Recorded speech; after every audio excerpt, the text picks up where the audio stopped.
BBC Television. Count your blessings, name them one by one, and it will surprise you what the Lord hath done.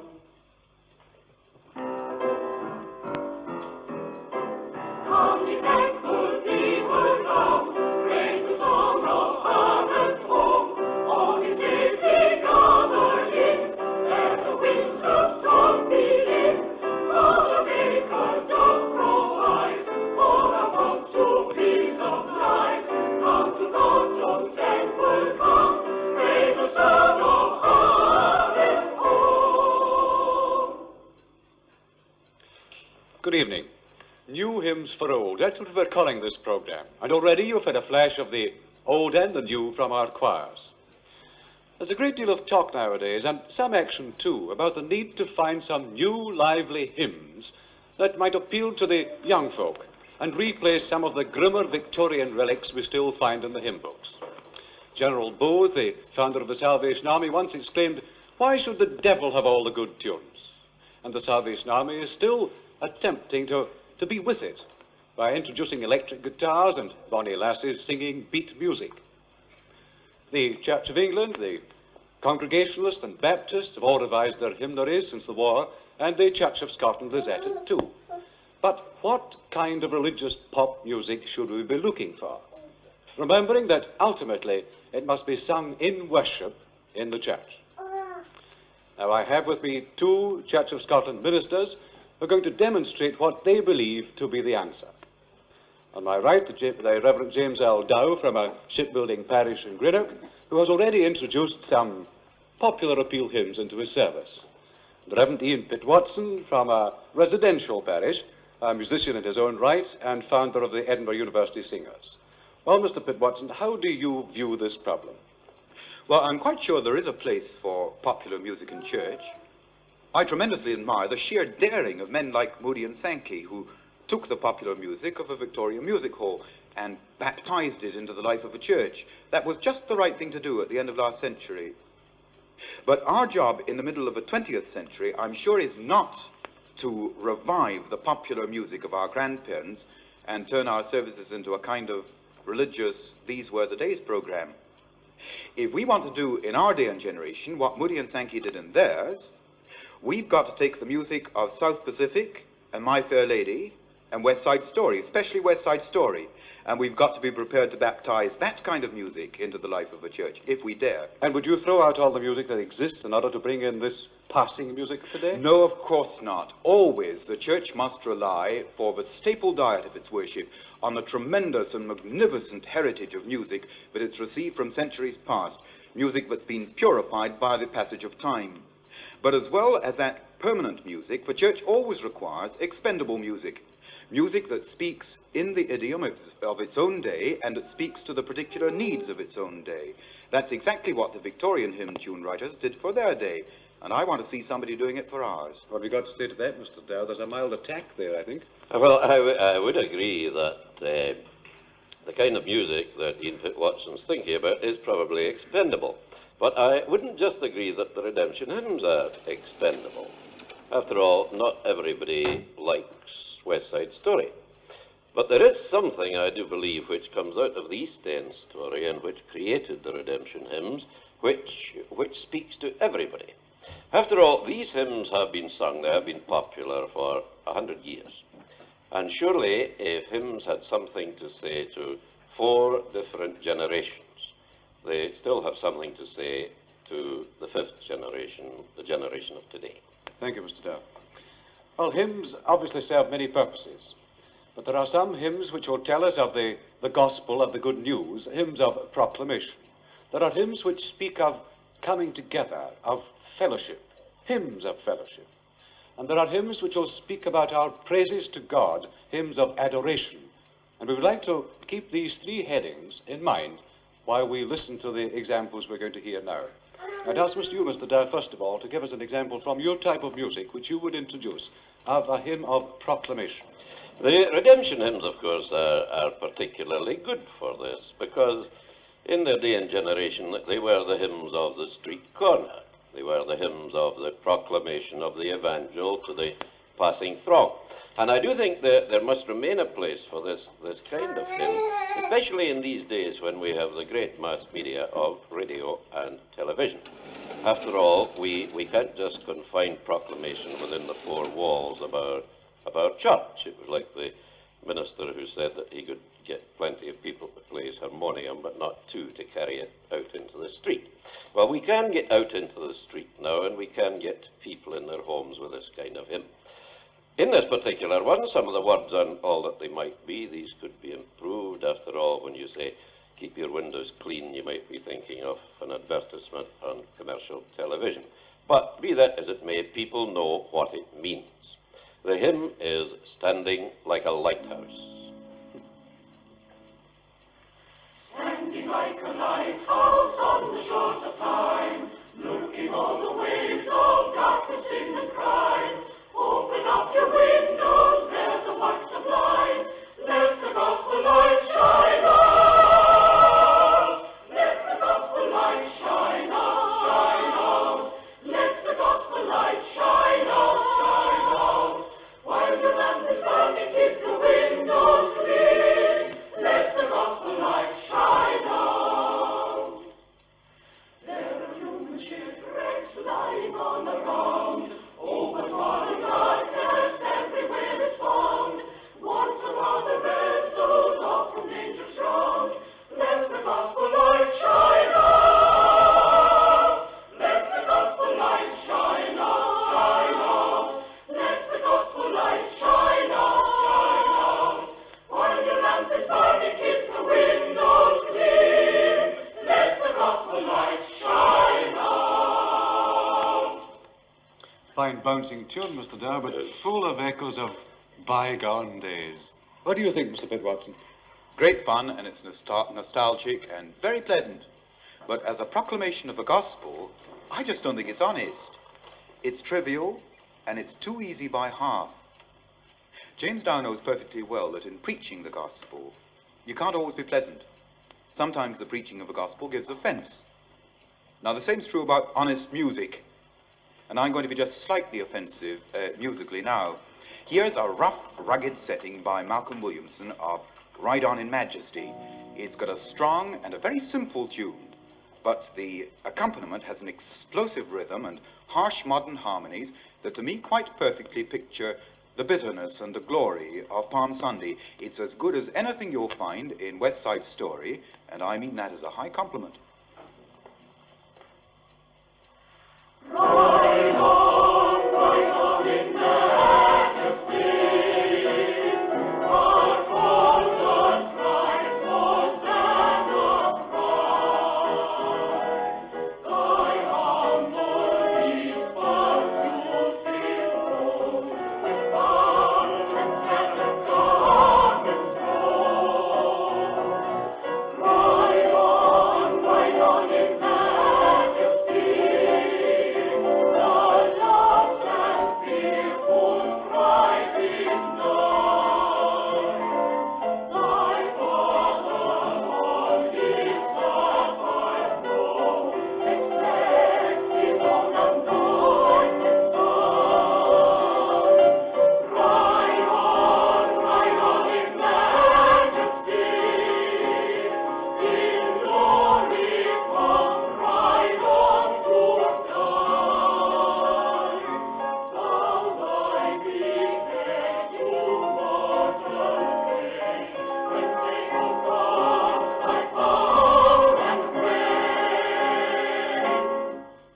Like it, Mr. Pitt Watson, especially the chromatic rise from verse to verse, but I think perhaps it's more suitable for a choir. I'm not convinced that this is for congregational singing.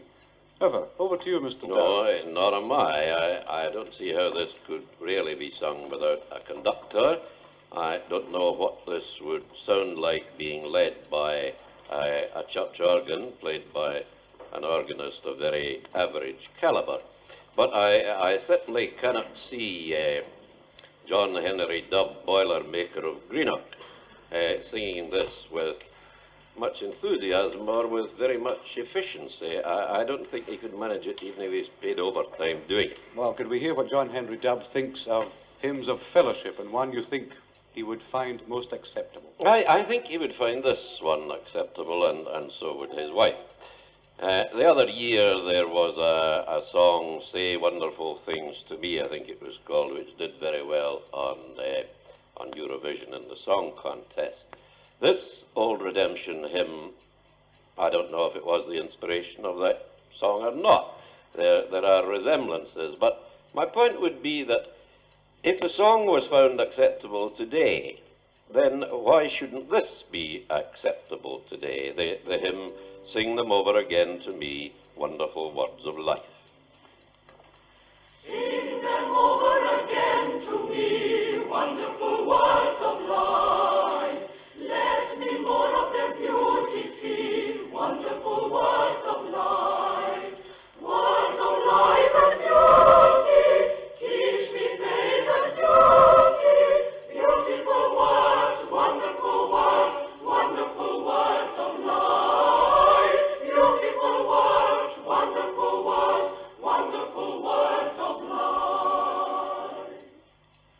Christ the Blessed One gives to all wonderful words of life.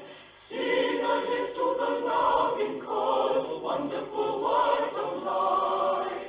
All so freely given, wooing us to heaven. Beautiful words, wonderful words of life. Beautiful words, wonderful words of life. Strong sentiment running through. Is this the real feeling of fellowship? Is it as sentimental as this? We'll leave you. We'll leave you with that. Well, Mr. Pitt Watson. Well, it's not great music, but that's not the point.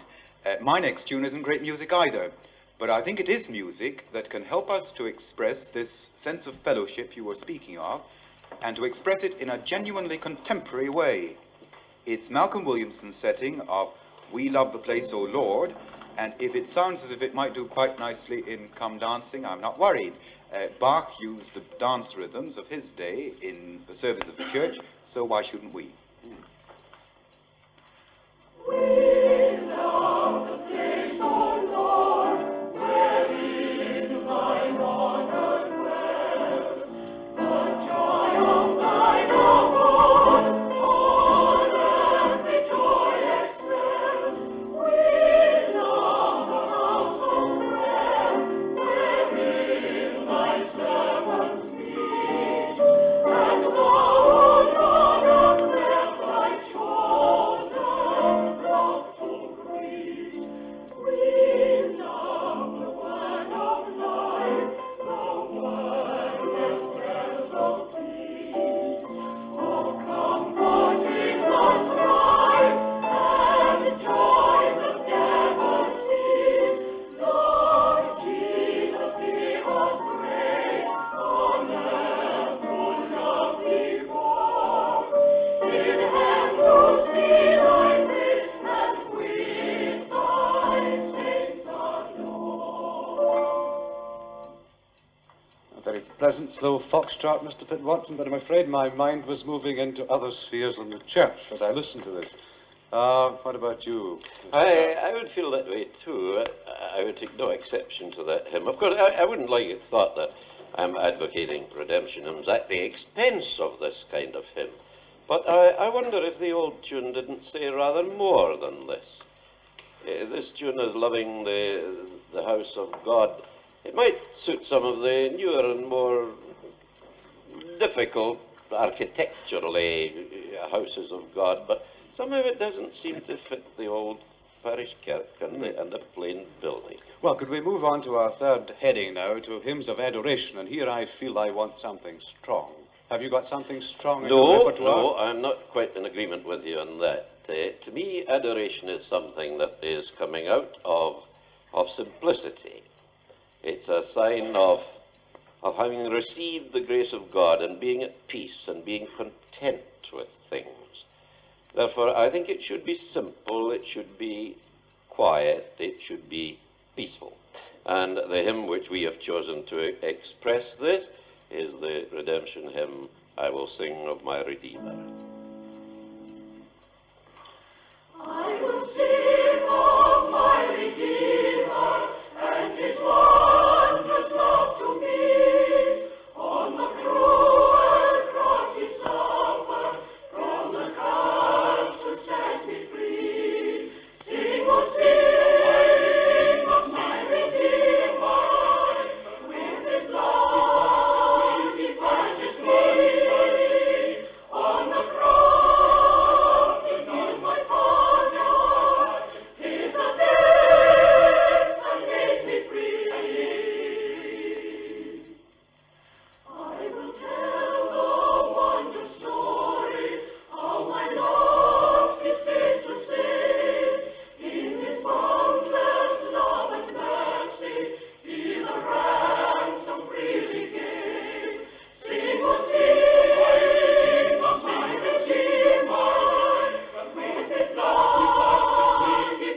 all, Mr. Pitt Watson? It's so polite. Of course you're right in saying that adoration should be strong. It should be strong and ecstatic and glorious and beautiful. That music, like so much of the music of a church, it turns our adoration, our love for God, into a tame, soft, domesticated, politely pious kind of thing that makes a nonsense of the way that the Bible speaks about adoration. When King David got really worked up about God, he danced before the ark of the Lord, and it wasn't a minuet, it was more like a twist, I'm quite sure. He would have loved this next tune we are going to sing. It's a tune by Malcolm Williamson, and it's a setting of Crown Him with Many Crowns. Crown him with many crowns, the Lamb upon his throne, unfold the heavenly anthem groans, torn music from his own. Awake, my soul, and sing of him who died for thee, and hail him as thy matchless King, through all eternity. Crown him the Lord of peace, whose power of scepter sweeps, from down to all that was received, absorbed in prayer and praise. His reign shall know no end, and from his peace and peace, their thoughts of paradise extend, their fragrance ever sweet. Crown him the Lord of years, the potentate of time, creator of the rolling spheres, in epochs sublime, lost in the sea of light, where everlasting grace bringeth his glory in my light, who lives and loves and saves.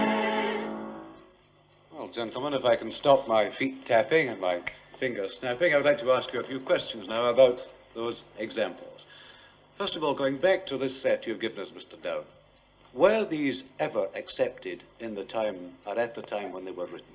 Within the church, I mean. They were accepted at the time, but not very largely by the organised and constituted church.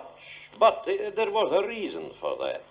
These hymns, they had come up out, of course, out of the old Negro spirituals, had become part of the hymnody of America, came over to this country, and were the hymns of the dispossessed people of this country. And the dispossessed people were by and large the people who were outside the church. The people who were inside were the people who had, the others were the people who had not. And I think their exclusion from hymnaries of the various official denominations was largely a kind of spiritual, social, and even political snobbery. But is there any good reason to expect them to be accepted nowadays? But they are accepted nowadays. Within the church? Within the church, to a very large extent. We find from broadcasts and sound and television from our church, where we always include at least one of these hymns, that this is the hymn that gets the response from the listener. Perhaps and it's from the stirring viewer. memory. Perhaps it's only stirring memory, is it not? Perhaps, but that's not entirely a bad thing, is it? No, you feel it can be introduced. Do you think it will appeal to the young people in the church today? It is appealing to young people in the church. I wonder why. Because of its rhythms, I think. Because of its rhythms and its simplicity, it's not difficult to sing. But hasn't it an out-of-date idiom, out-of-date rhythms? Are the young people going to accept that?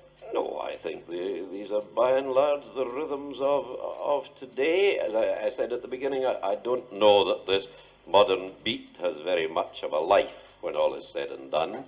And the kind of offbeat tune like that last one, well, fair enough, it's all right sung here and sung by first-class trained singers. But think of old Mrs. McConaughey, the teacher's widow, trying to batter this out on American organ in a wee kirk at the back of Benahee somewhere. It would be a disaster. It just wouldn't work. Mr. Pitt Watson, do you agree that these rhythms are acceptable today, the rhythms of Mr. Dow? Are they not out of date? They're not acceptable in the church. Being perfectly honest, they're not acceptable because they're new, because they've never been used in church before. And nothing that was new has ever been acceptable in the church. First So time it's not a around. matter of these being out of date. It's a matter of never been in the church. right. It never will be. Yes. Now, No, what- not that they never will be necessarily. That's a counsel of complete despair. You see, I'm concerned not primarily to introduce this kind of music in order to sell Christianity, because this is what people like. I'm not persuaded it's what people like at all, at least what they like in church.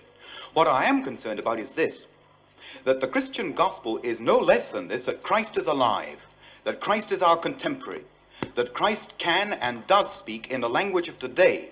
And that goes for the language of worship, for the language of music and worship, for the very language of a building in which we sit, for architecture, for the visual arts, for everything.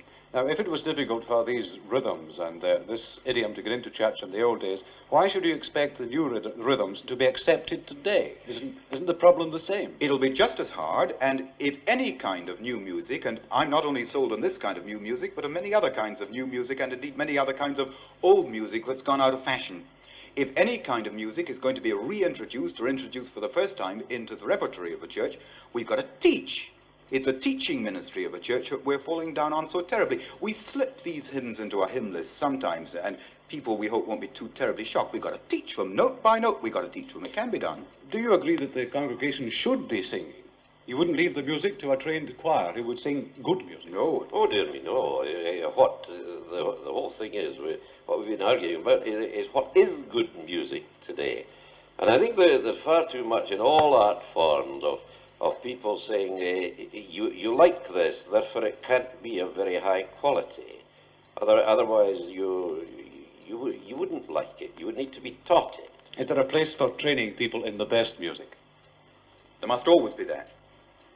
Not only in the best music, but the whole function of the ministry and of a church is to teach as well as other things. But you're not agreed that Mr. Pitt Watson's hymns are preferable to yours? No, I'd say mine are preferable to his. But I know that a great deal of musical opinion is on his side. But at the same time, there was one minister who put down among the list of his testimonials when he was applying for another charge that under his ministry, 2 organists had been converted to Christianity. We've got to watch this kind of thing, of this kind of patronizing. It's like the woman saying, away and see what Willie's doing and tell him to stop. Well, thank you very much, Mr. Dow. It's very obvious that although we have 2 men who are very eager to do something about church music, they are not agreed. We have given you examples. We trust you will make up your minds. Now, we did say that some music was expendable, but we also believe that a great deal of music is first class, and we wish to retain it, and our ministers agree. They also agree that nothing we have heard so far in the programme can rise to the heights of our final act of worship, the old 124th, Now Israel May Say, sung by our combined choirs. Righteous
In Meeting Point next Sunday, Paul Ferris will examine the feelings of guilt, which are common to everyone, and question 2 priests and 2 doctors about their cause and cure. Next Sunday at 6:15. Viewers in Scotland will have their own programme at this time. BBC Television. And now, Sunday Story.